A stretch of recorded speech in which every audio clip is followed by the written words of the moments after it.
ngasisu Kanglaipa Knowledge Channel na anova video ama pudan laksari. Joanne Rowling Loucestershire gi Yate kaubung mapam asida 31st July 1965 ta taibung pala sida khongdarakhi. Piklingai dagi hauna mahakna pamjaba si wari iba sini. Mahakna chai taruk farapa matamda thebagi maramda iba rabbit kowa larik masa ama iba hokhi. Piklingai dagi hauna mama ningba mama gi manaktadagi hendaba mama na haibad hiktoktaba yamna haiba inba angang amoina hori. Mahaki thamoi sokpa khangpham khangdaba mikop tanja hairkadi mahakna sahi konga mangarom pharakpa matamda mahakna luna ningjariba mahaki hena nakna laiminariba mahaki apopi mama si lekhitaba sini. 1991 gi New Year's Day numitni adubu ninga nabalaitana siba haibasi mioibagi khongset amani khanduna mahaki mama lekhidaba matung tha taruk hek laibaga Harry Potter haiba wari asida khot thaba horke. Madugi matung mahak awang thangba Portugal da foreign language oina English ki osa oina lekhi.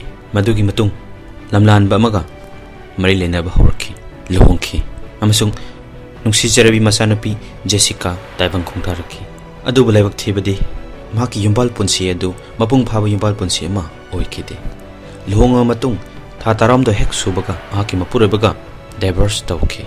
Mahaki punsi kakngau naraba selsiki thoktraba modern Europe aduda thawk phangdabi awabaga lorena yamna khuraba piklaba ka amada mahaki masanapi Jessica ga lorena lenki. Mahaki ibagi apambadu da khongda gadra masanupi gi damakta bu khan gadra mayam sina mahaki punsi depression phumbang naba khanphang khangdaba anaba sisu loina rakhi mathanda phawba sijara sira haiba wakal phau khanki adubu khangba kanbi oibana mahaki masanapi Jessica mangna chapam phung khuding poduna restaurant cafe mapung khudingda Harry Potter wari asibu khut thaba horke.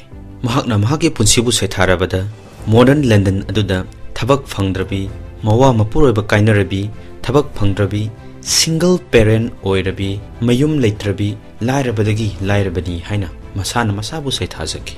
Mapuroiba kainara matung masanapi Jessica puduna Edinburgh halakki.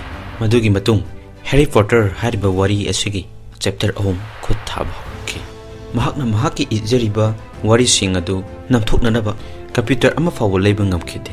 Maramaduna mahakna iriba 90,000 henba word novel adu masagi makhutmakna namthok saki. Adugi matung mahaki aiba script adu tongan ba chefongloi publisher taragani thoida thake. Chefongloi tarani thoi aduna mahaki script adubu loshin binabagi ayaba pibirakhide. Madudagi hauna mahakna mahaki pikningai dagi pamjarakpa lairikpu pamjarakpa ibabu pamjarakpagi masan masabu thajabagi shakti pangal adu nomogi mayeng tarakhi. Miyoi bana honababu leptraba mai bulaiduna sendrabadi mahaki laibak habado nomadi soidna thongani haibasi Joanne Rowling gi laibak tasu thunglare.